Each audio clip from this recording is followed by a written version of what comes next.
Welcome, everybody, to Inside Boxing Weekly on the Grueling Truth Radio Network, brought to you by Replenishing Care Technologies, Power Plus Mouthguards, and Gridiron Mo.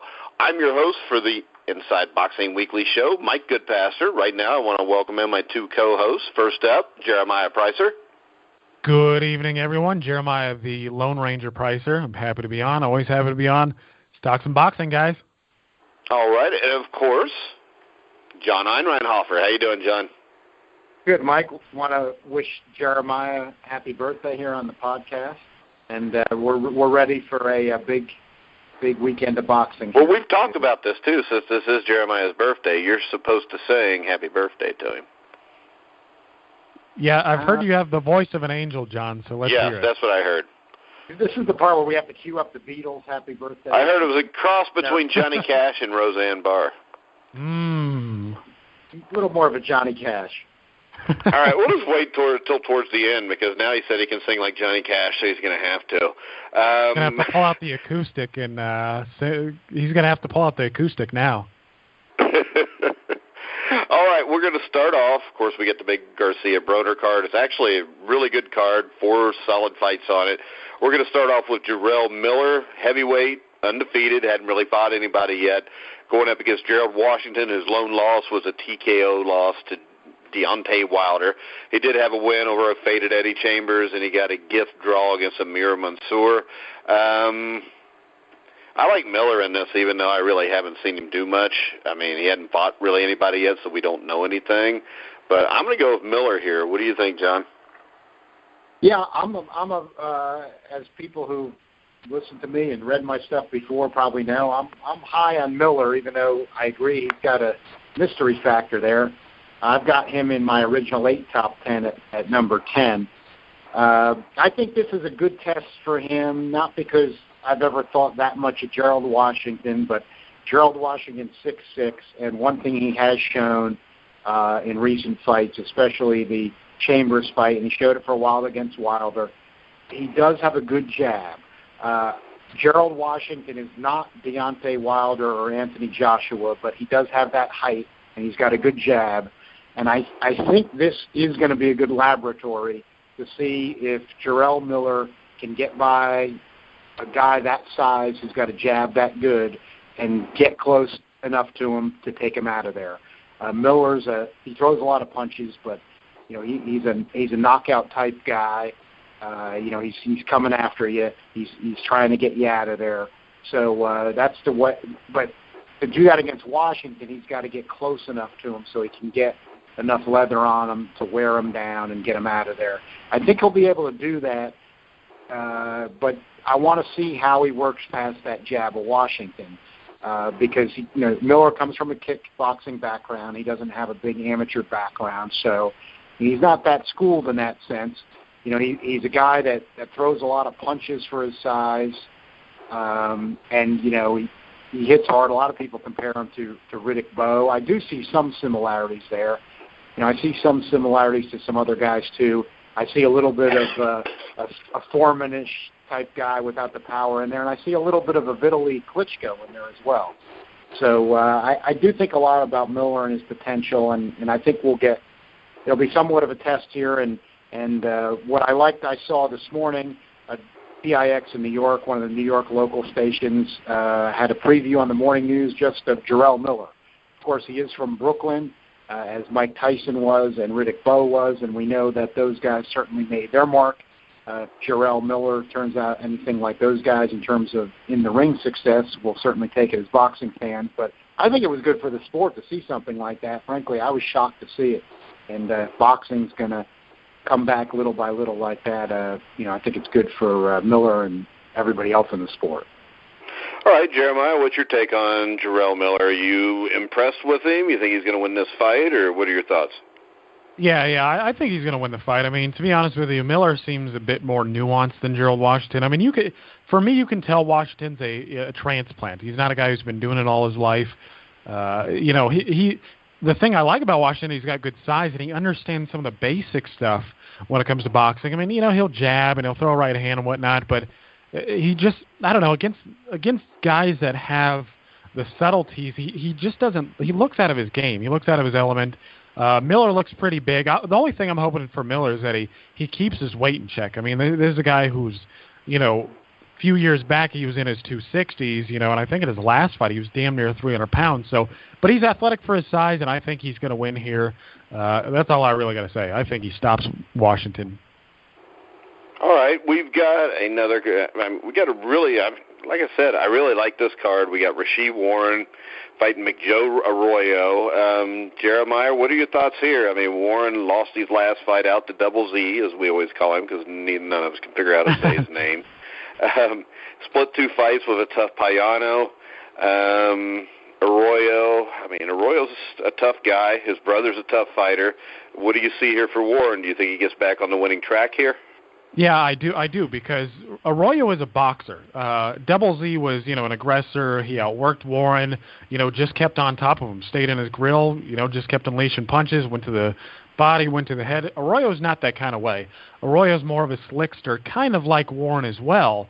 So whenever you get 2 boxers in the ring, I typically have a tendency to favor the guy with the best natural assets, and that guy to me is Rasheed Warren. Even though Warren was outworked, I think Arroyo is stylistically more, it's more beneficial for him. He's got faster hands than Arroyo. I think he's a bit slicker. He had a better amateur background, and I think as a pro, he's just the superior of the 2. Arroyo's no slouch, though. I've seen a number of his fights, and I would say he's one of the better defenders in boxing. But he's he's not a special fighter, and we saw him get beat by I believe it's Ankawis, the guy we saw on the Jeff Horn, Manny Pacquiao undercard. So Arroyo's a good fighter, not a great fighter. Warren to me is just a notch above, and I think Warren scores a decision win here. Yeah, I like Warren here, too. He's also from my neck of the woods in Cincinnati. Plus, we had him on the show, so we always got to pick the guys that run our show, Jeremiah. Yeah, he was a fun interview, too. Yeah, he was cool with the size. He goes and buys the shoes with the kids and everything because he wears a size 5 shoe. Yeah, I thought it was size 4, but yeah, he was getting the light up. Yeah, it was a 4 or a 5. I know it was small. But all right, John, what's your take on this? Do you think Arroyo's got a shot at Warren, or are you kind of on board with me and Jeremiah? I do think Arroyo's got a shot. I think both guys have some limitations. I'd lean towards Warren, but I wouldn't bet the house on him. They're fighting at 122 now. As how I think we all feel, but I especially feel. 118 to 122 doesn't make much difference, but 4 pounds. But I hate to see, you pick up a loss, you move weight classes already. This is to me where things get watered down. I wouldn't see Warren going far, frankly, as a featherweight at 126, and even at 122, with some of the other guys that aren't there.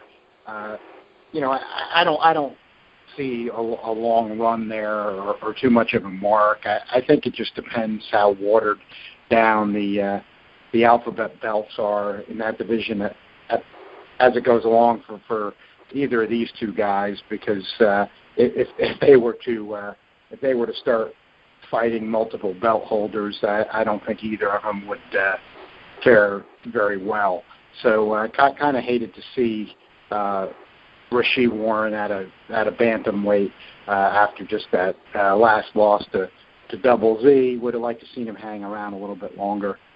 You would think, especially with all those guys at 115 pounds that they're touting and are going to get. Real quick, John, I do have one thought. This fight was just announced like a week ago. Do you think maybe the higher weight limits, not because he wants to move up in weight, but maybe just because he only had a couple weeks to prepare? Yeah, I think that's always a possibility, Mike. I agree with you there. Sometimes you have to take those kind of things in context, and you have to wait and see what the fighter says. But as we all know from following the sport for a long time, sometimes these fights come off at a slightly higher weight, and then the fighter, as Teddy Atlas used to, I think correctly, make a big deal about, and I'm sure he still would if the subject comes up again, then the guy doesn't want to make the weight. There's too many weight classes, so he just settles into the weight class. Yeah, I'm pretty sure Teddy Atlas makes a big deal out of everything he talks about, John. That's one of those things I agree with him on, though. And I'll tell you, years and years ago, I was skeptical on it, but I think he's right about that. I think part of the problem with the 17 weight classes is that then you have fighters who have excuses not to be in their optimum shape. There's a weight class for them there when they're not in shape, so they just stay at that weight class. Yeah, well, I mean, I'm not in a weight class, and I do not stay at optimum shape, so I think you're right. Next up, well, we know that's why heavyweights. That's why Jarrell Miller starts coming in at 290 pounds. He doesn't have to. Yeah, I would be a heavyweight, so I'm good. Yeah. So I'll make weight all the time. Right, heavyweights don't have to worry about that. That's why they're always. Because I haven't been under 200 pounds in years. Luckily, I'm not real short, so we're all right. Next fight, Jermall Charlo will fight Jorge Highland.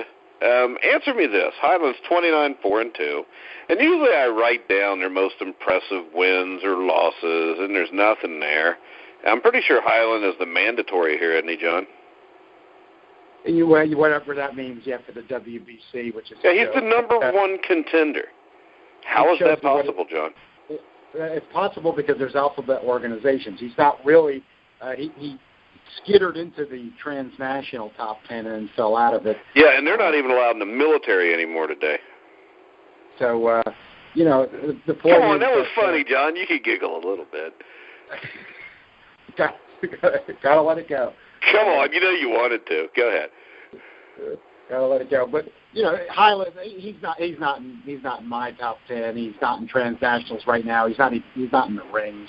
And that's I don't think he's in the top 10 in his own household.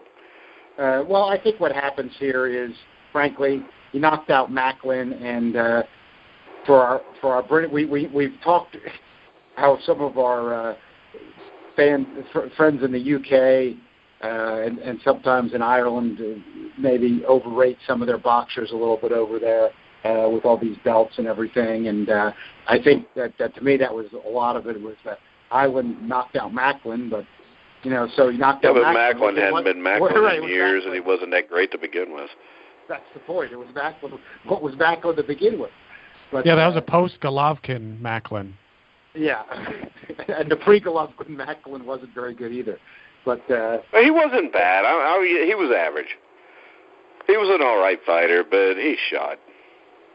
Yeah, he was all right. I mean, exactly. I'm not saying he was a bad fighter, but he wasn't anybody that anybody was going to be particularly afraid of. So Highland got that knockout. So he's here. To me, this is a fight that Jermall Charlo has to look spectacular in, fighting Highland. Forget the WBC number one thing. That's one thing. You look back 35 years ago, and what's a little bit different is let's be fair to today's era. The alphabets 35 years ago had horrible number one contenders too, just based on politics and bribes and paying off the organizations. But the difference to me back then as compared to today is then somebody like, say, a Thomas Hearns would knock out a Pablo Baez just in between fighting tough opponents. In other words, I'm not saying Jermall Charlo, but nowadays you have guys saying, "Oh, I'm fighting the alphabet mandatory, and this is my big fight, so to speak." Charlo's not doing that, but I think you see more of that today. But there were bad alphabet number one contenders 35 years ago. There are bad alphabet number one contenders today. What you got to do, though, if you're Jermall Charlo, is to me he's looked like a poor man's Thomas Hearns at times. He went by the nickname Hitman himself. So I think it's a fair comparison. He's got to be like a hitman Thomas Hearns. You get Jorge Sebastian Highland out of there early. Don't tell me he's the number one contender, WBC mandatory, so you had to go 12 with him and you had to be careful. I don't want to hear any of that. Get rid of this guy decisively. Make a statement. Yeah, so Jeremiah, do you think Pablo Baez had a better chance against Thomas Hearns or Jorge Highland against Jermall Charlo? No, Highland's got a better chance against Charlo than, Baez, if I'm not mistaken. It's funny because I remember watching Thomas Hearns' career playlist, and I was looking at the Baez fight, and if I'm not mistaken, again, this was a while back, I thought they had fabricated Baez's record and arbitrarily put him in the number one spot, and then once they did some digging deeper later on, they found out Baez was I don't know, barely over 500. He was like 10-9 or something. But Hyland's a good fighter. I mean, I've a win over Macklin isn't a bad win. I couldn't think of, I don't think Baez had anything close to it, but I've seen Hyland fight a few times, and he's a good aggressor, but he's been down a couple of times in his career, and I think because of his aggression, I think he plays right into Charlo's hands, and I think we're going to see probably another spectacular stoppage, sort of like what we saw with the, J-Rock. I just think, Charlo's just too much, but looking forward, I mean, this would put Charlo in position to fight Golovkin, and I think we should all be excited about that. Yeah, plus, I mean, I'm excited because we get to talk about Pablo Baez. Pablo Baez, when he fought him, was 10-9-2, but I think they made up his record at like 23-4 or something. Yeah, I think that's exactly right, but I'm pretty sure Pablo Baez would be excited to hear this podcast. I mean, I don't know. Maybe we can get a hold of him. Like, hey, your name was Pablo Baez. If I remember right, you guys could have him on the show. You guys could have him on the show. Yeah, well, might as well. Pablo Baez, to get the title shot, though, if I remember correctly, had 2 solid wins. He beat Zeferino Gonzalez, who gave Duran a little bit of trouble, if you remember, and then he also beat Jose Palacios, but it's not the same one that was good. But he had the same last name as somebody that was good, so that's what got him the number 1 ranking. But the thing I remember most about Baez, because I actually remember watching this, it was on the Ayub Kaluli Sugar Ray Leonard undercard, and the thing I remember about Baez is the fight before he got the title fight with Thomas Hearns. He beat a dude by the name of Rudy Barrow or some crap, but Rudy Barrow, he didn't beat him. It was a draw. Rudy Barrow was 29-33. Classic alphabet stuff, and it's continued to this day. They've never let up on their tradition of. Yeah, but I mean, let's keep talking about Pablo Baez. He also. So the thing about Baez too is he had the win over Zeferino Gonzalez, who had a solid record and it was for some state title, but then he got beat. Right, so he got beat by Sakurai. Yeah, he got beat by a dude from like Fiji or something. Yeah, exactly. Yeah, they fought in an indoor stadium in Fiji. See, I think you're looking this up. Well, I am now because I'm not. I can't. I'm not because I remember Pablo. I'm really big on guys that weren't very good. Well, hey, I like those kind of guys too, but I mean, now he had another fight against a guy. There was a guy that was ranked in the top 10 in the early 80s. His last name was Bravo, I think. And he actually lost a split decision to the dude, and I thought he won the fight. But other than that, the only other times I remember him fighting were Donald Curry wiped him out, and Mark Breland wiped him out, and that was pretty much it for him. But there you go, the Pablo Baez hour. Can somebody get a hold of Pablo Baez and let him know? I'm sure he would be ecstatic. Pablo got knocked out so many times, he's probably not going to be talking too good because I think his career record ended up like below 500 or right at 500. Yeah, 16-2. Yeah. Yeah, there you go. Hey, it's 16 more wins than any of us have. And there's there's a lot of alphabet organization contenders we could bring out like this. Who could forget Vaughn? Who could forget Vaughn B? I remember Vaughn, but he actually got like 2 or 3 shots at the title because he fought Holyfield, then he fought Moore. Who could forget Vaughn Bean or Louis Ibarra, another classic WBA #1 lightweight? See, I'm not as interested when you're bringing up stuff after 1990, though. No, Louis I can't Ibarra, run off a career history of Vaughn Bean for you. I could do Pablo Baez, but not Vaughn Bean. Louis Ibarra is one of those early 80s classic alphabet #1 contender. I know, I just don't remember him that well. I don't have all the cool stories I could do of Pablo Baez. Now, if you want to talk Scott Ledoux, I can do that all day. At least Ledoux had some legitimate fights. Yeah, so did Pablo Baez. He had like 4 legitimate fights. Hey, Ledoux had a draw with Ken Norton. Yeah, and I thought he won. He almost had him out. Well, he beat Leon Spinks. That wasn't no draw. And this is the thing. If Scott Ledoux gets that shot against Muhammad Ali, Scott Ledoux would have been the heavyweight champion of the world. I don't really believe that because Spinks threw more punches in a round than Ledoux did in an entire 12 rounds, but still, I can dream. That would have been like the actual original Rocky. Scott Ledoux is the heavyweight champion of the world. But Mike, you think Ledoux lost to Larry Holmes because of the thumb on the eye? I mean, Scott Ledoux was wearing him down. I mean, Larry Holmes' fists were about to give out. I mean, it was obvious. When Ledoux said that, I completely agreed with him. Of course, I was 11 or 12 and had no clue what was going on. But well, it's kind of like the rematch, right? If we would have gotten, I can't even remember his name now. The guy who was they asked him, the funny guy. He was an actor, and they asked him if they wanted to. Yeah, they asked Holmes if he wanted the rematch, and Cobb was like, well, I don't know if his hands could take it. Yeah, but the thing is this, Cobb wasn't a terrible fighter. I mean, if you remember, his first fight with Michael Dokes was a toss-up. Yeah, Cobb's career started off okay. Yeah, it's just Cobb was, I mean, there wasn't hardly anybody in the early 80s in Larry Holmes' class. So, I mean, at least Cobb went the distance. And, you know, at least Cobb was trying to land punches even though he couldn't. It's not like he was Lucian Rodriguez, who basically went out there and ran around in circles hoping to go 12 rounds. We need to have a show just about bad heavyweights someday.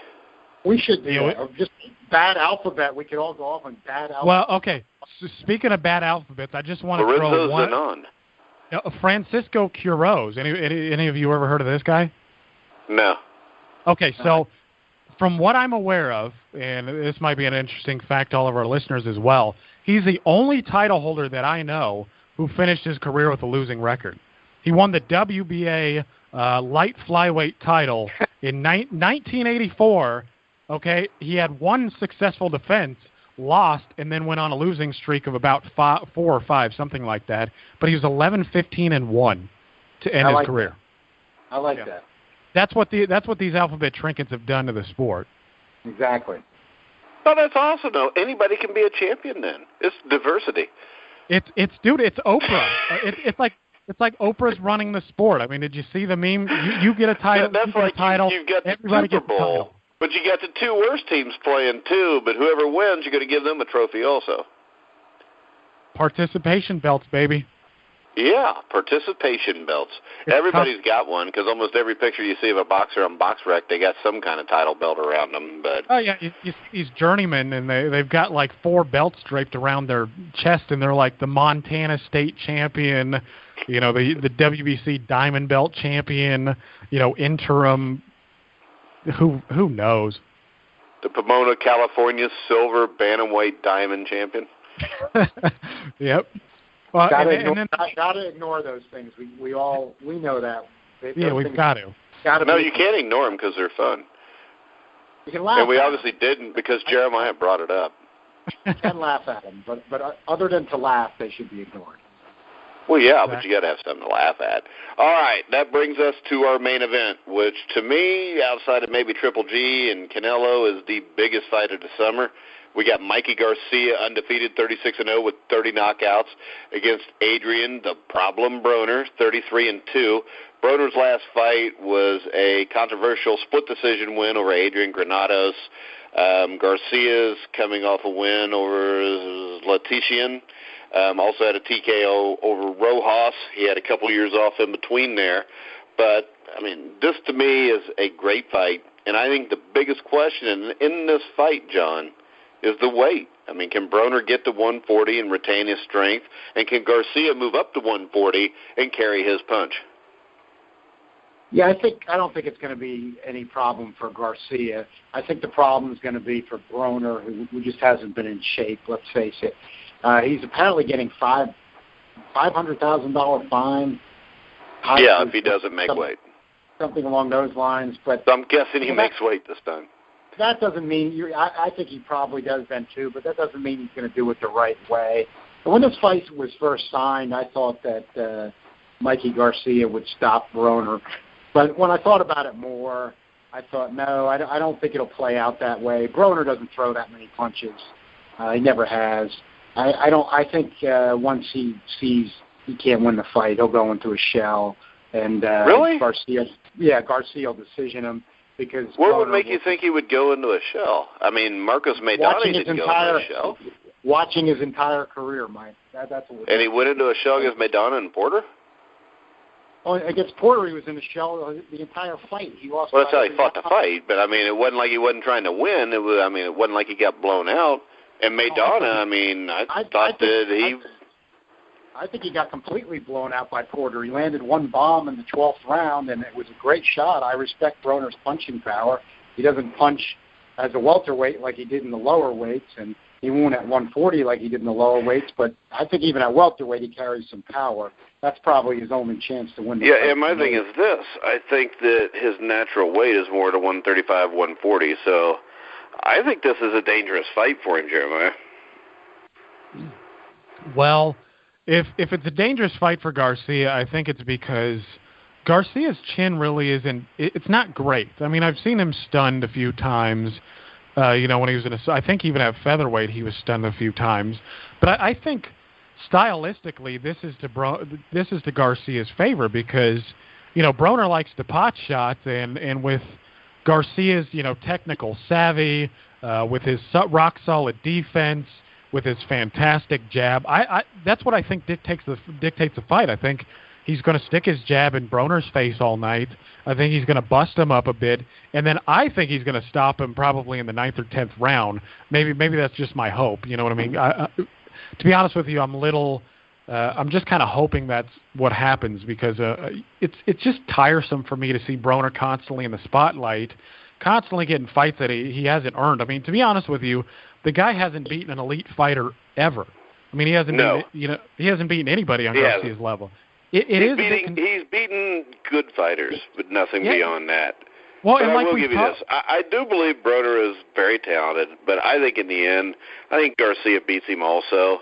I just think that, as John said, he spends too much time loading up on power shots, and then it's almost like he needs to recover from it. And I just think Mikey's punch rate will be the biggest problem. Yeah, and I don't think Garcia, has a high work rate himself. But if you're getting two guys who are, essentially 1 and 2-ing each other, the guy with the better 1s and 2s is gonna win. And I'm not quite sure. My guess is that Garcia is probably the harder puncher here, but my guess is Broner also has the better chin. But again, I think if you have the two guys who like to kind of pot shot one another, I think the guy with the better pot shots is going to win. The big guy with the better technical savvy, the guy with the better defense, and I think Garcia holds all those attributes. Garcia to me is just a fantastic talent. It's just a bit bad, that he had such a long layoff because if he wanted to have, we saw what he did against Latichinin.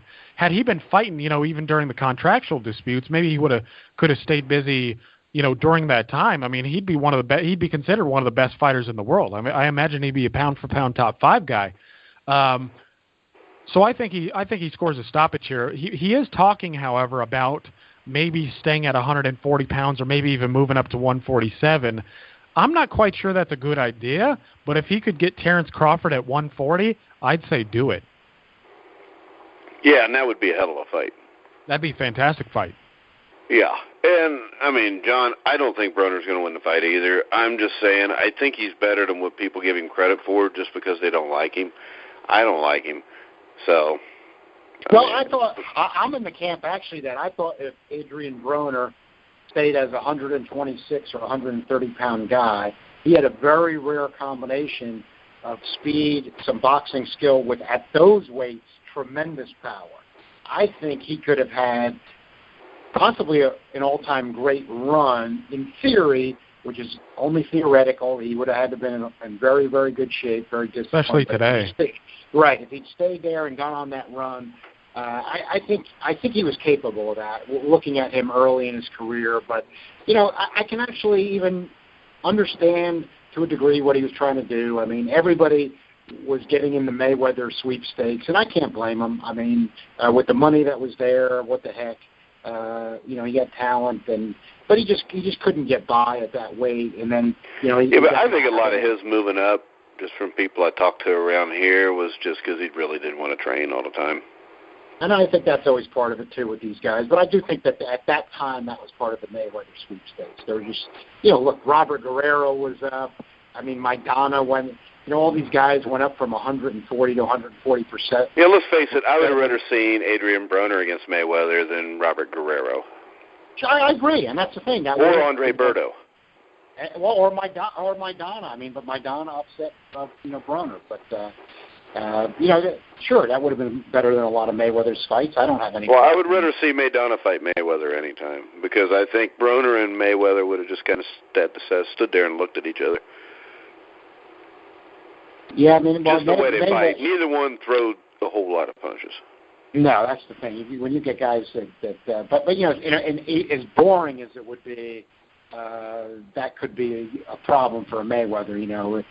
We don't want to see it because it's not exciting, but that's why I always thought a taller guy who maybe stays outside on him and is just moving his hands. Mayweather might have some problems because he doesn't throw that many punches. I think like a Vernon Forrest kind of guy. Right, exactly. I think those kind of guys would have been trying. I mean, I always thought, getting off the subject, but I was always in the camp, even though he didn't fight necessarily like a big man. I think if Floyd Mayweather would have fought Paul Williams at welterweight, 147 pounds, when Williams was at his best, I think Williams would have beaten him. That would have been a hell of an interesting fight. Going back to Broner real quick. I think Williams would have too because he threw a ton of punches. A ton. Right. Well, and not only that, he could have physically overwhelmed him. Right, and you couldn't. Guy. It was hard to deter him, right? I mean, I saw a bunch of guys bounce punches off his chin. But once again, that's why Mayweather didn't get near him. Exactly. Right. I thought so. I do think at 147, I'd like to see it in the archives because I do remember at that time, I remember Floyd Mayweather when he was with HBO, I remember him pretty much saying he didn't want Paul Williams. Of course. Yeah, I don't even remember him and Williams fighting ever even being a discussion anywhere, hardly. Yeah, I remember Mayweather just saying, like, no, I won't be going in that direction at 147 pounds. Yeah, because basically, if you see the kind of trouble a Castillo and Maidana gave him by swarming him, just think if they're bigger and stronger than him doing that. Yeah, that would have been a bad fight for Mayweather at 147 pounds. Right, and I believe at one time they were rated alongside one another. What year do we think that was? Because I can find out in little time at all. Maybe 2008? Okay, so I looked at 2007. I went to if anybody, this is just kind of a reference point for anybody at home that would like to look up this kind of stuff. You can type in BoxRec's annual ratings, and it'll give you a year-by-year breakdown, a division-by-division breakdown. And I went straight to 2007, again, kind of working on memory, and it had Floyd Mayweather as a champion, Miguel Cotto number 1, and Paul Williams number 2. Yeah, that would have been that would have been around that type of time frame. And nobody was beating Paul Williams. Nobody was beating Paul Williams. Well, he had the trouble. Then people will throw up to you and say, well, he had the problem with Quintana the first time, and then he blasted Quintana out and won the second time. I think it would have been a hard fight for Floyd Mayweather at 147. Well, I think for Paul Williams it was a styles thing. I mean, Quintana was a southpaw. If you look at the Erislandy Lara fight, he was a southpaw. It seemed like Sergio Martinez. It seemed like southpaws were kind of his undoing. An orthodox guy like Mayweather, I don't think. It would have been nice to see Mayweather fight even a Cotto or a Mosley in 2007 also. Wouldn't have? Yeah, we could only wish. And I still think Mosley would have. I think a younger Mosley takes him. I think too with the Williams thing. I think it's speculation, but it's speculation based on some good circumstantial evidence. Let's face it. When you look back at Margarito, Paul Williams outslugged Margarito when Margarito probably had loaded gloves with plaster in them. So that tells you what kind of toughness he had at 147. I don't think he had it by then because they'd already caught him, hadn't they? Or they already suspected it, so they were checking him a little further. I think that was before. That was before Mosley, yeah. That was before that, yeah. Yeah, because you had Cotto, Williams, Mosley, and Margarito. Mayweather didn't fight two of them, and the two he fought, it was like 5 years later. Right. Yeah, and that's an unfortunate bit of history, isn't it? I mean, it would have been nice to see Mayweather fight a number of guys. I mean, I would have loved to have seen him fight, Costa-Tszyu at 140 a few years earlier. I would have liked to have seen him fight Joel Casamayor. I'd like to see him fight Ricky Hatton at 140. That would have been more interesting than 147. Well, and maybe with a different referee, but I don't know if I want to make too much about that. And Manny Pacquiao, of course. I mean, let's add in the obvious one. Well, yeah, I mean, pound for pound, number one fighter, Mayweather, Pacquiao number two. This is 2007. And what, 8 years later they fought? Yep. Yeah, so, that's why when people compare Floyd Mayweather to Sugar Ray Leonard, I just find it really stupid. Well, yeah, and that's the thing is, as for Floyd Mayweather, I mean, we've all watched a lot of boxing, and I think you guys would agree that Mayweather's one of the most naturally gifted men ever. But when they're trying to compare him to guys like Sugar Ray Leonard, I mean, they're like, oh, Floyd Mayweather has, one of the best boxing brains ever.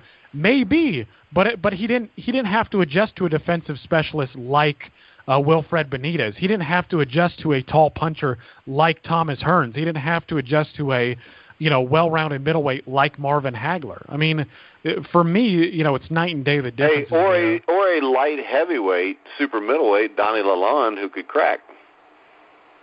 Right. Well, and was not only beating Leonard until Leonard caught him. Well, and even guys like Sugar Ray Robinson. I mean, if you take into account, this is the context that is missing with a lot of Floyd Mayweather fans. And again, there are some rational ones out there, but a lot of them are newcomers, and they just kind of hopped on the hype train. But like with Ray Robinson, for instance, a lot of people forget that Ray Robinson started out as a lightweight and was avoided by Sammy Engot. Engot agreed to an over-the-weight fight and lost. So Robinson was potentially a light heavyweight champion. Of course, he didn't win. He beat the light heavyweight or lightweight champion. Unfortunately, he wouldn't agree to a lightweight contest. So we had Robinson who jumped from lightweight to welterweight to middleweight to light heavyweight and nearly beat the light heavyweight champion of the world. I mean, we're talking a guy who spanned, 40 pounds and was damn near the champion in every single one of them. That's a lot different from... Could you imagine Sugar Ray Robinson or freaking Floyd Mayweather giving a light heavyweight title holder a tough fight? Hey, could you imagine Floyd Mayweather at 168 pounds in November in Vegas in 1988 being behind Donnie Lalonde, catching him with one shot and putting him out? No, he couldn't do it. No, because he didn't hit like Leonard. And Leonard, one of the most underrated things with Leonard, I think, was the power. I mean, you watch him early in his career. Andy Price was a highly ranked fighter when he took him out in one round. Davey Boy Green was a tough dude that went 11 or 12 rounds in a great fight with Carlos Palomino, and Leonard just destroyed him with a shot in the fourth round. I mean, he was knocking guys out like Pete Ranzani, he was beating them before he was even the champion. Well, I think that's where you guys are getting the right idea is, and this is what a lot of fans today don't get, is that the truly, truly very, very best that fought, most of them, I don't make it a requirement, but these are guys that were able to span the top level of the original weight classes. And, for example, if you want to take a modern guy who maybe, even if he wasn't picking up linear belts, though, but would kind of show his worth that way, is I've often used the same example. You got James Toney knocking out Michael Nunn with one left hook at 160 pounds, and then you've got him standing toe-to-toe using his defensive skills against Sam Peter, a guy that kept flooring Vladimir Klitschko at heavyweight. Can you picture Joe Calzaghe doing that? It's laughable. And then you've got people putting Calzaghe at the top of these, pound-for-pound lists and things like that of all-time fighters. It's just insane. So Joe Calzaghe is overrated? No doubt about that, yes. Joe Calzaghe is overrated. Well, the thing with modern fans is I think Calzaghe was an excellent fighter. I mean, when I saw him beat Kessler, I knew there was something special about him. But the thing, again, is, applying context, it was that he won the WBO belt, and he had a bunch of title defenses against a lot of guys that weren't special fighters. You know what I mean? He did end up being the man at 175, and I got to give him a lot of credit for it. But there is, again, you give Sugar Ray Robinson 4 titles in each division, and then you add more divisions to it. Okay, what? He's the champ at 135, 140, 147, 154, 160, 168, and probably even at 175 if he has another go. I mean, if he had 3 different people to target besides Joey Maxim, he might have done that. And in fact, if he would have beat Joey Maxim, they were in negotiations, from what I understand, to fight Archie Moore. I mean, could you imagine Robinson versus Archie Moore at 175? Again, there's a big discrepancy. in the old timers and the new timers, and you got to acknowledge. Yeah, but the thing is this: I mean, if you look at Calzaghe, he pretty much stayed at one division his entire career. Yeah. I thought that's what we wanted. The WBO was a joke when Calzaghe was fighting the WBO 168-pound belt. Not that it's still not a joke, but it was the equivalent of, and I always throw this at present fans, all they got to do is keep this for context. It's like if the WBU, all of a sudden, somebody was defending the WBU 168-pound belt. Yeah, but Calzaghe, unlike most, basically unified all those titles over time. He beat Jeff Lacey, who he was a huge underdog to, because Jeff Lacey to me is like the super middleweight Mike Tyson. But he takes the IBF title from him, then he moves up and he beats Mikkel Kessler. Kessler was a really good fighter. And then he beats Bernard Hopkins. Who did Jeff Lacey ever beat, especially after Sparky? I never said Jeff Lacey beat anybody, because I think that I just specifically said that to me he's the super middleweight Mike Tyson. He was all show. He couldn't fight when somebody wasn't afraid of him. But the super middleweight division, there wasn't a whole lot of guys to fight in that division, but he beat them all. I mean, Charles Brewer was a good fighter. Charles you better Brewer? not say he wasn't, because Charles Brewer was a good fighter. Well, I mean, a number of these guys Charles Brewer is a career-defining victory? I didn't say it was a career-defining victory. Well, put it like this. So do you think Larry Holmes doesn't deserve to be in the top 10? Well, Larry Holmes, I agree. Larry Holmes fought in a weak era, but Larry Holmes and George Foreman were, I've said it a few times, were two of the only guys that actually, in getting into that stage of the career where usually it's going to be a disaster, they actually were able to prove their worth even more. And, Holmes was able to then fight a whole era of 90s heavyweights and be competitive and show how talented he was. But his heavyweight era was not particularly talented. But who were the greats that he beat? Did Holmes? Who were the great fighters that Larry Holmes beat? So, Larry Holmes, to you, improved his lot by losing to guys, just because he didn't lose as bad as most older people do. No, Larry Holmes was the linear heavyweight champion of the world for a number of years. Joe Calzaghe was defending a 168-pound WBO belt. That in itself... So who was the super middleweight champion in 2006? Who was? I mean... Nobody. Kind of my point. He was the best fighter. I don't give a damn what belt you got. I mean, Larry Holmes in 1984-85 was given the IBF belt when he was stripped for not fighting Greg Page, and the IBF belt was a joke because nobody had ever even heard of it. But everybody still knew that Larry Holmes was the champion of the world because he was the best fighter.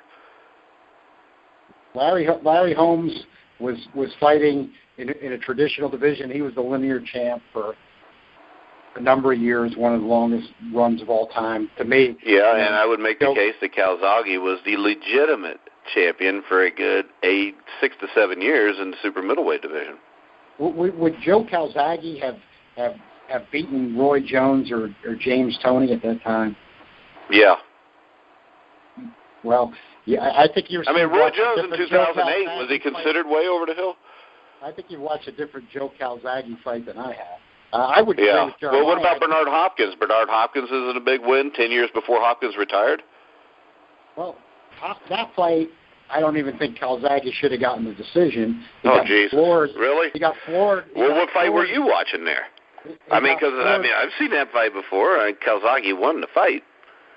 Calzaghe got dropped by a guy who was not a puncher, who was already very, very, very old. Muhammad Ali got dropped by Henry Cooper. But what the hell does getting dropped with somebody got to do with anything? Well, when you're saying that your two toughest opponents of your career are Bernard Hopkins and Roy Jones, and they both floor you when they're both, and he came back and won. But they're both past their prime. Everybody agrees they're past. And I don't think there is two. So Bernard Hopkins was past his prime in 2008. Yes. Well, he was. Hopkins was fighting better in 2008 than he was at any other time. No, Hopkins couldn't pop it. He had no power anymore. He had no power. He beat Kelly Pavlik's ass pretty good. And I don't remember him ever really being a knockout fighter. I mean, he beat Winky Wright before he fought Calzaghe. He beat Antonio Tarver. I mean, he pretty much beat Jermaine Taylor, let's face it. He knocked out Oscar De La Hoya. I mean, those were his 5 or 6 fights before he fought him. So you can't tell me when he's beating Winky Wright, who made everybody else look stupid to fight before Calzaghe, that all of a sudden he's, past the prime when he fought Calzaghe. Then he fights Pavlik. He's a 2 or 3 to 1 underdog, and he kicks Pavlik's ass. Well, I mean, how can you say that he was over the hill? I said he was past his prime. He already lost to Jermaine Taylor a couple of times. He was past his prime. Okay, so you think that he lost to Jermaine Taylor? Yes. Okay, but you think that Calzaghe lost to Bernard Hopkins? I think that fight was probably Hopkins didn't deserve any worse than a draw in that fight. Yeah. Well, the thing about Hopkins is he was probably at his best at middleweight.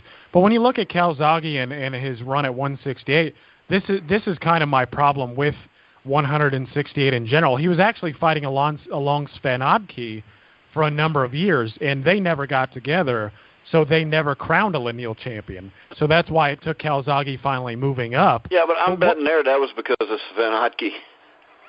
Well, and it very well could have been. I mean, because let's face it. Calzaghe ended up fighting Mikhail Kessler, and Kessler is his career-defining victory. Kessler was a damn good fighter. Yeah, Kessler was, but here's my problem with 168 in general is, when Calzaghe is rated number 1 in like 2002 at 168. I mean, you look at the landscape at 168, and you got Antoine Eccles, Eric Lewis. Byron Mitchell. I mean, it's not really a killer's row, but then you move up to 175, and there's, Montel Griffin, Reggie Johnson, Darius Michalczewski, Antonio Tarver, Roy Jones Jr. For me, there were just better options up there for him, and I'm not quite sure he stands at the top of the mountain there. Plus, if he's standing at the top of a mountain when you have 17 weight classes, it's a lot different than if you're standing at the top of 8. I mean, 168 is just an alphabet manufactured weight class. So it didn't matter anyways. He couldn't be a legitimate champion at that weight. What you would have to do is, now I do give him some credit, as Jeremiah mentioned earlier. I do give him credit for picking up the ring light heavyweight title, even though it was late in his career. I think that, to me, is actually his greatest achievement. I mean, nobody disputes that his 2 biggest wins were against Jones and Hopkins, and they were both at light heavyweight. So, I think the question is, maybe he was a guy that was good enough in another era. Would he have been good enough to pick up a light heavyweight title or not? He might have been. He was able to legitimately pick one up at the end of his career. I mean, I think that's his greatest achievement. But does that make him one of the greatest fighters of all time, or one of the top 100 fighters of the last 30 years? When you see these polls, things of that nature, I don't see it. Yeah, well, I think the thing here is I am of the opinion that he was a damn good fighter. And after Glenn Johnson won the championship from Roy Jones in 2004, I think Calzaghe definitely could have went up and beat Glenn Johnson and been the man at 175. It's just unfortunate. I think what you're kind of getting at, John, is the fact that a lot of modern fans put a little too much emphasis on the flashy 0 at the end of the record. So you see guys who are 40+0 get a lot, more hype than they deserve. I mean, you hear guys like Edwin Valero, they're potential greats, and they might be Manny Pacquiao, et cetera, Ricardo Lopez and his runs at 105 and 108. There's just some nuance that I think some modern fans are lacking. But I think Joe Calzaghe was an excellent fighter, and he could have been the man at 175, and he was the man at 175. And you got to remember this also. Sven Odke is the guy he would have had to beat to be the legitimate champion, I guess. The Charles Brewer that you made fun of kicked Otke's ass. If you've ever seen that fight, he beat Otke. He also won a IBF super middleweight title and defended it 4 times. So, whatever that's worth. But Charles Brewer was a good fighter. Here's what I got to ask Mike, which will prove my point. And this really is the point with somebody like Joe Calzaghe. If Joe Calzaghe was fighting in 1980, no 168-pound division existed, which is the way it should still be today. would Joe Calzaghe have even become a light heavyweight champion of the world? Yes, because by 1984 or 85 he would have been the champion because Spinks moved up and there was nobody else there. In 1980, I'm saying, would Joe Calzaghe? Oh, okay. Well, how about this? I mean, hell, you could take any fighter. I mean, shit, would Larry Holmes have ever been a champion if you put him in 1965? Would Jack Dempsey ever been a champion if you'd have put him in 1965? I mean, Michael Spinks is one of the greatest light heavyweight champions of all time. I never once said that he was one of the greatest light heavyweight champions of all. I said he was a great fighter. And I think a man that goes undefeated and beats a Mikkel Kessler, that should be respected. I think a lot of times, a lot of people see that, oh, he didn't fight nobody. Well, you know what? He had the balls to fight people. He fought them. And there was times where he tried to go somewhere else and fight, and they got turned down, including Sven Otke, who turned him down repeatedly. So, I mean, Joe Calzaghe was undefeated. He was a legitimate light heavyweight champion of the world. And to sit here and to say, well, 1980, the year he was the light heavyweight champion of the world, he was the light heavyweight champion of the world. That would prove my point. Now, I don't think there's been a light heavyweight alive that would have beat Michael Spinks in 1980. So I could say this. Whoever you think is the second greatest heavyweight of all time, if you'd have put him in 1965, he never would have been the heavyweight champion. I give Joe Calzaghe credit for becoming legitimate light heavyweight champion of the world. I think that's the greatest achievement of his career. But I'll even take it further. If Joe Calzaghe was fighting in 1980, where would Joe Calzaghe have ranked in the light heavyweight top 10? Oh, I think he would have ranked up there because I think he was a damn good fighter. And you know what? I think he ranks ahead of Eddie Mustafa Muhammad because you know what? Muhammad was talented, but he wasn't always in shape. I think he was a better fighter than Matthew Saad Muhammad, who was, you know, a great action fighter. But if you look at that light heavyweight division in 1980, I don't think it's as good as the light heavyweight division today in depth. I mean, Victor Galindez by then was pretty much done. I mean, Yaki Lopez had already had 3 or 4 shots at the title, and I think Yaki Lopez doesn't fight him and beat him. I don't think John Conte could beat him. You know, I know Michael Spinks could beat him. Marvin Johnson, I don't think would have beat him. I mean, those guys, a lot of those light heavyweight guys, you know, they were really good fighters, and they were great action fighters. But skill-wise, most of those guys don't get close to Calzaghe. I mean, Michael Spinks blows them all away, but to me, Spinks is the best I've ever seen. Now, I know Jeremiah doesn't agree with me, but I don't think there's any way you can not have Spinks in your top 5 at least. I'm not taking Joe Calzaghe over Matthew Saad Muhammad, Eddie Mustafa Muhammad. Really? Over Matthew Saad Muhammad, who was a face-first fighter. You don't think Joe Calzaghe could have outboxed him? No. Okay. Well, that answers the question then. I mean, I don't think Joe Calzaghe would beat John Conte.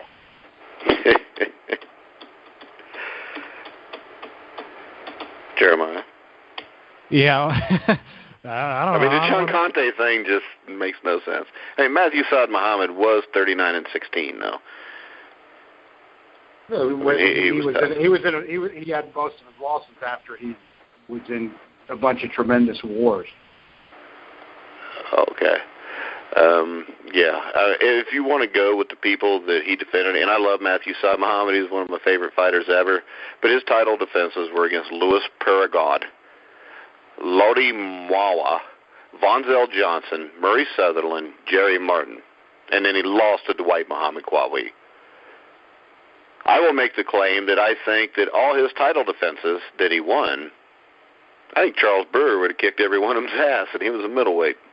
I saw all these fights, and none of those guys were that great. He also beat Marvin. What is Matthew Saad Muhammad's career-winning and defining fight, Yaki Lopez or Marvin Johnson? And I know you believe Yaki Lopez and Marvin Johnson would have just destroyed Joe Calzaghe, but I just don't think that's the case.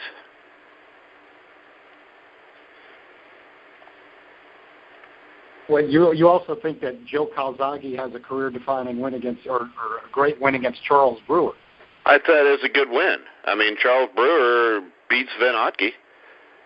Yeah, and I think, how can you say a guy? I mean, Brewer's a bum. All these guys are bums. So, This is because... What the hell? I said it was a good win. I would think beating Charles Brewer was a good win. Sven Otke did. And the guy that lost his title to him, and the guys he defended against 4 times, thought he was a pretty good fighter, too, because he whipped all their ass, plus the fact that Charles Brewer has been on our show before. It's, again... I already got a rule. I don't talk bad about anybody who's on our show. The career-defining victory was Mikkel Kessler. Mikkel Kessler was a hell of a fighter. I'll just leave it at that, especially at that time.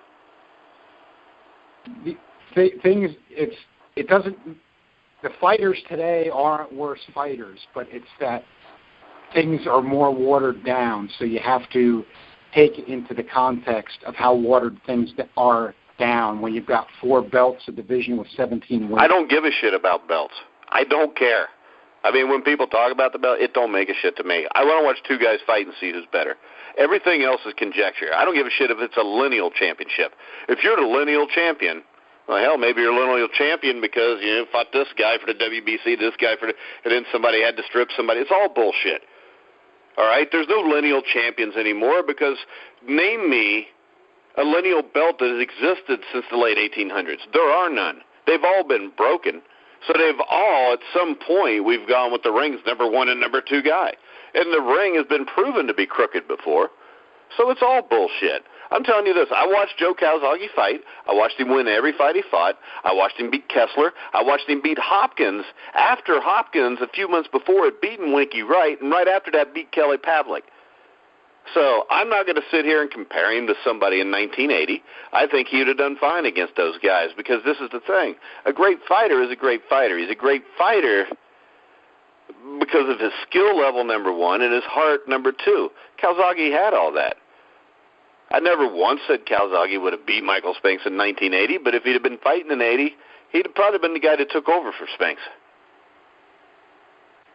And I also don't think it's really a knock on him that he just stayed in 2 divisions. Only one of them was real, I guess. And I don't like the 17 divisions either, but it is what it is. And that's how it is. So he fought at the division where the weight was most comfortable for him. You know, we had guys that were light heavyweights that fought light heavyweight title fights that weighed 168, 170 pounds back in the day. If that's the weight you're comfortable at, you fight at it. But overall, he was undefeated. He beat everybody he fought. He beat Kessler and Hopkins, who were both really good fighters. That's all I got. I mean, but it really blows my mind that I watched Matthew Saad Muhammad. He was my favorite fighter when I was younger. The skill level between him and Calzaghe, I think, was different. Is Chad Dawson a great fighter because he beat Hopkins when Hopkins was past his prime? Well, what year did he beat him? I'm pretty sure that was, what, not long 4 or 5 years after? Once again, Bernard Hopkins had beaten Winky Wright, who he wasn't supposed to be able to beat, and Kelly Pavlik, who he wasn't supposed to be able to beat. Around they lost to Joe Calzaghe. So I don't want to hear this shit that he was past his prime. I mean, damn, the dude was still fighting against a contender a few months ago. And he was still beating guys that were contenders a couple of years ago. And we're talking about a fight that happened 10 years ago saying he was past his prime. Jersey Joe Walcott was better at 37 than he was 27. And just because you're older doesn't mean you're done. And, yeah, his prime might have been a middleweight. But you know what? He didn't beat a whole lot of really good fighters at middleweight to know that. He beat better fighters when he was a light heavyweight. Who was Calzaghe's big win against a prime guy? Mikkel Kessler? Mikkel Kessler. That's a career-defining win? Mikkel Kessler was a hell of a fighter. He was 39-0 at the time. I mean, so now Mikkel Kessler's not any good. Well, who did Mikkel Kessler beat before? Mikkel Kessler beat nobody. He beat nobody. No, he beat nobody. Calzaghe beat nobody. I don't even know why they fought. They should have been basketball players. Who did he beat before he fought Joe Calzaghe? Who, Kessler? Yes. What the hell does that have to do with whether he was a good fighter or not? I think who you beat has a lot to do with how good of a fighter you are. So once again, you don't have Larry Holmes in the top 10 because he didn't beat anybody. He beat an old Ken Norton. He beat a too young Jerry Cooney, who was the great fighter that he beat. He beat most of the guys that were out there at that time. Really? And so did Calzaghe. We're going to take a shot at him because he couldn't get a guy in Germany who wouldn't fight anybody that could stand upright. Now, myself, I don't care whether he fought Sven Ottke or not, but if you look at Sven Ottke's record, it's probably outside of Jones and Hopkins, it's probably not that much different than Joe Calzaghe's. Oh, it's hugely different because all of them were at home, and I saw him lose at least 4 fights in his career, and Charles Brewer kicked his ass. Go watch the fight. It's on YouTube. Calzaghe was fighting completely at home until the end of his career. Yeah, and he knocked out. When did Calzaghe ever have a fight that was in dispute that he won? When he was fighting at home. Robin Reed? Robin Reed's the only one you can give me, and he didn't win. I mean, I didn't think Reed won the fight, but Ottke was getting his ass kicked, and they were giving him the fights. I mean, was Marcus Beyer a good fighter?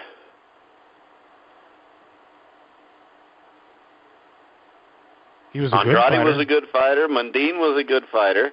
I mean, in that division, that's all you had at that time. That's my point. I watched Kessler. He was a good fighter. That's it. I mean, to me, the best win to me is Bernard Hopkins, which I know gets disputed because anytime John doesn't agree, the other person cannot be right because John can't be wrong. But all I can tell you is this. Winky Wright got his ass dominated by Bernard Hopkins right before Hopkins got beat by Calzaghe. Right after that, Kelly Pavlik, who was supposed to be a bad man, got his ass dominated by Bernard Hopkins, and that was after Joe Calzaghe beat him. That's my career-defining fight. I know that won't count because Bernard Hopkins was terrible, but I know Winky Wright was a bum. You know, Kelly Pavlik was a bum, which Kelly Pavlik drank himself into being a bum. But Hopkins was just past his prime, that was all. Okay, he was just past his prime. Then how did he beat Winky Wright? Well, I mean, wasn't that fight at light heavyweight or something? Yes. It was 170 pounds, I believe.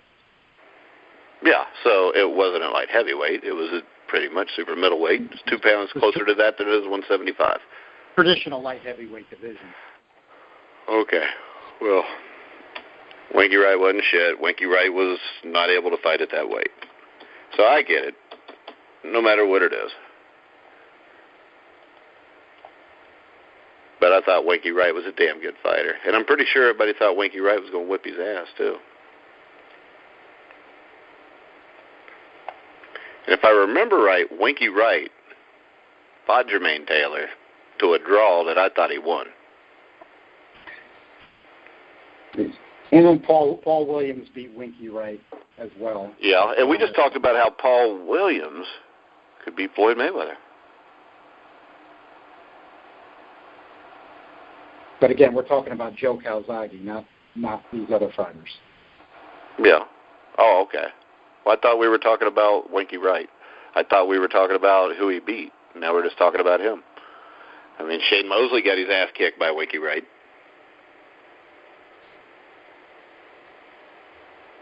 No disputing that.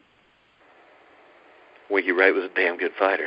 And Winky Wright would have beat most every other light heavyweight at that time. I don't care what the weight was.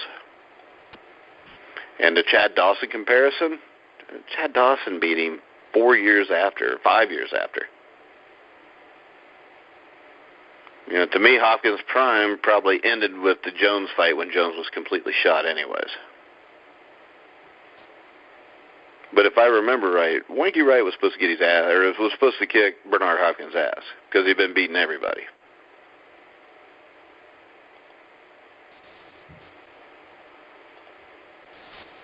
I don't know about that, but I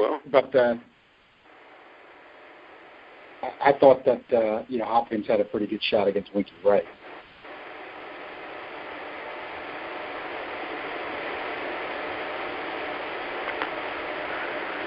Yeah, they fought the fight at 170 pounds. But, all right, we're going to wrap it up since we just ran off 30 minutes on Joe Calzaghe and Pablo Baez. So you can't beat that. We had Pablo Baez and Joe Calzaghe. Jeremiah, any final words?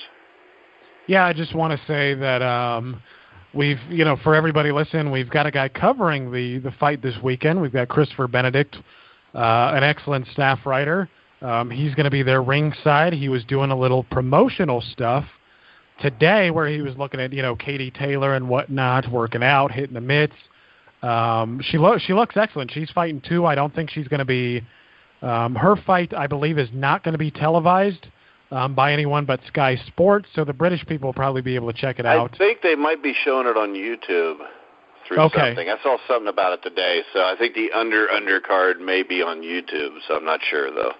Okay, yeah, and I know Christopher he's a fanboy of Katie Taylor, and he said good things about her. He had a chance to meet her, put his arm around her, and take a picture with her, so good for him, but I expect a good write-up, as always, ringside from that fight.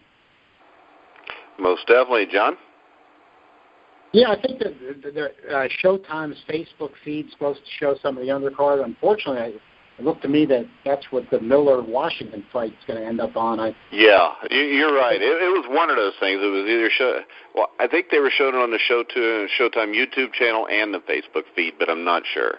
Yeah, I think they do both. That's probably right. But, I would have liked to see more exposure than that for the Miller-Washington fight, but I guess that we're going to have to check those out on Facebook or YouTube. And I'd rather see Miller-Washington than the Charlo fight.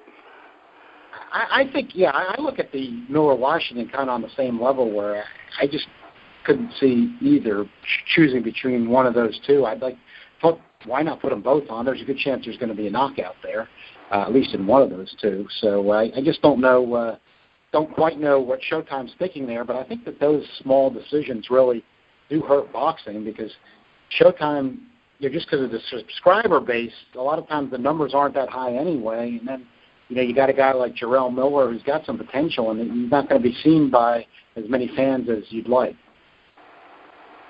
Real quick, there are also a lot of people are forgetting that Carl Frampton fights this weekend too against Andres Gutierrez, and if I'm not mistaken, people can catch that on Showtime's Facebook Live. And YouTube same thing, the Facebook Live and YouTube, because they did mention that too. So I'd imagine those fights start at like 5 or 5:30 Eastern time. Well, and I think it's a good. I think that it's a good way of getting people involved. I think the future is YouTube and Facebook and things that are easy to access like that. So long as you don't have to pay too much for a subscription. Yeah, that's a good point. I wasn't thinking of it that way, Jeremiah, but you got a good point. Maybe it's just easy. Backwards.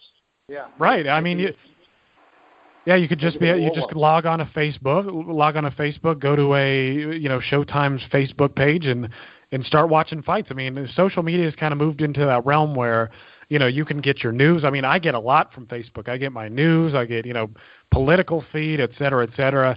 I just go right to one source and I can find what I need. That's a good point. Maybe, who knows? Maybe it's better maybe on second thought, maybe it is better for Miller to be on the Facebook, YouTube stream than being limited to subscribers only. All right, guys, we're going to go ahead and wrap it up. Remind you to catch us every week on thegruelingtruth.net. You can also hear all of our shows on iHeart, iTunes, TuneIn, Spreaker, Stitcher. Anytime you find sports podcasts, you'll find The Grueling Truth. I want to remind everybody to go to our iTunes store and download our new app, The Grueling Truth. Check out our sponsors, Replenishing Care Technologies, Gridiron Mo, and Power Plus Mouth Guards. So for Jeremiah Preisser, John Einreinhofer, I'm Mike Goodpaster. You've been listening to The Grueling Truth, where the legends speak.